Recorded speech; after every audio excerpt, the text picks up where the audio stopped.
Good morning, everyone. The reading for today is St. Paul's letter to the Corinthians, 1 Corinthians chapter 7.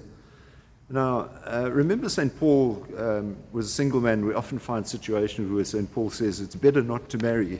And, you know, for a single man, you won't have any troubles if you don't marry. And many people say, well, that's a bit strange. You know, he was obviously a bit of a chauvinist. Not really. What he's effectively saying is that if you're doing the work of God, you'll be in a better position not to be distracted with the responsibilities and so forth of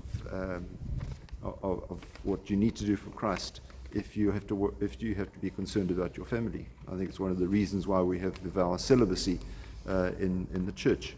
It's not to say that getting married is a wrong thing, but it's to say, you know, in terms of what your responsibilities might be. So he also carries on to say, not this necessarily related, but the world as we know it is passing away. And yeah, it is. Sadly, it is passing away. It's passing away quite rapidly. The question is it passing away towards the end times very quickly?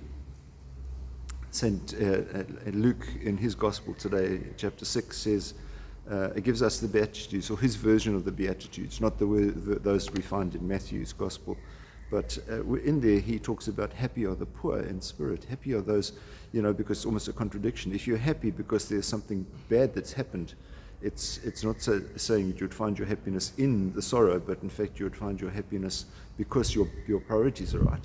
So you would have to sort of say, well, you know, what is actually important? St. Paul is saying, focus on God. St. Luke is saying, if we focus on God, the things of this world are not that critical. And the question then is asked, you know, is it important to know when the world is going to end? Probably not. But when we look around, we see all the amazing floods going on, and we have wars and so forth. Within the Bible, there were those things happening then. It's not to say that they're not bad now. Some of the things we are suffering from are clearly man-made, and we can do something to repair those.